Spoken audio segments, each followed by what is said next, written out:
আচ্ছা, যে নামাজ পড়ায় ওরে কি বলে? ইমাম সাহেব।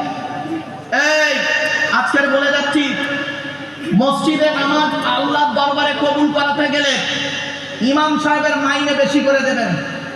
যে মসজিদে ইমামের মাইনে কম, ওই মসজিদের মুসল্লিদের নামাজ আল্লাহর দরবারে কবুল হওয়া খুব মুশকিল আছে বলে দিচ্ছি।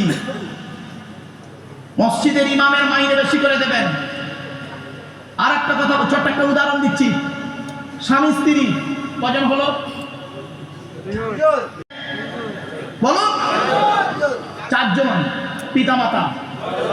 এই 6 জনের সংসার চলতে গেলে বর্তমানে যা বাজারের দাম, একটা মানুষের সংসার চলতে গেলে 6 জনে খেতে যা ওষুধপালার দাম, সংসার চলতে গেলে 1 মাসে একটা লোকের কমসে কম কত টাকা লাগতে পারে বাবা বলুন? খুব কম করে 10,000, খুব কম করে 10,000 টাকা বলছি। তোমার সংসার যদি 10,000 টাকায় না চলে, ইমাম সাহেবের সংসার 5,000 টাকায় চলে কি করে? লজ্জা করে না?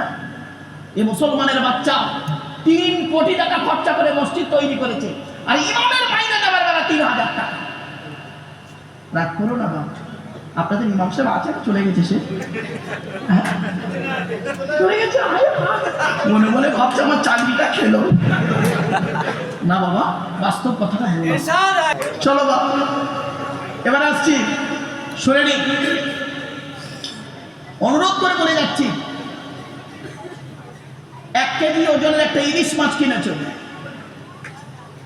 1 কেজি ওজনের ইলিশ মাছ কিনেছ, বউকে এনে বলছো মাছটা সুন্দর করে ভেজে রান্না করে দাও। কত গ্রাম তেল? 25 গ্রাম সরষের তেল।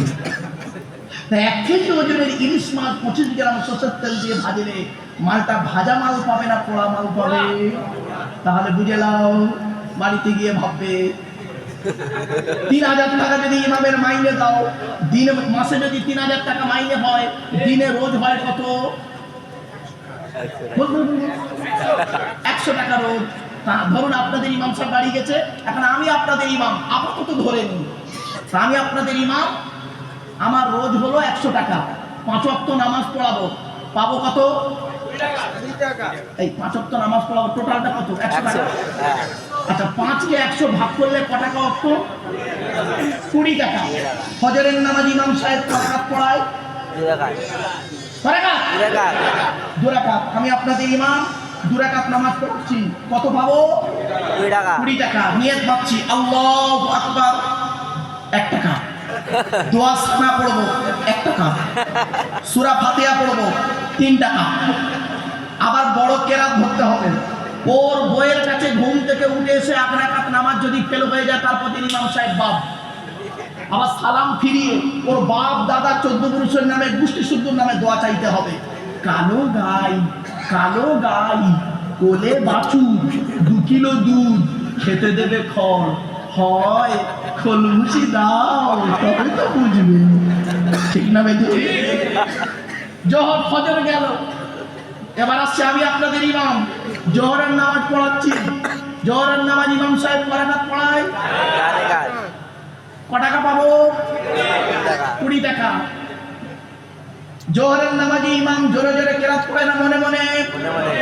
মনে মনে। আমি আপনাদের ইমাম 4 রাকাত নামাজ পড়াবো, জোহরের নামাজ পড়াচ্ছি, 20 টাকা পাবো।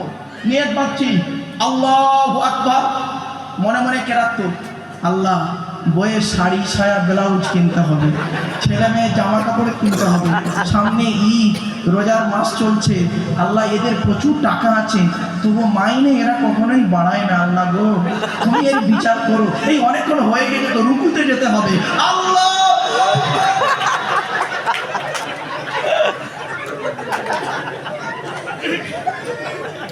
বাবাজি বাড়িতে গিয়ে ভাববে কথাগুলো, এখানে বুঝতে পারবেন না, বাড়ি থেকে চিন্তা করবেন।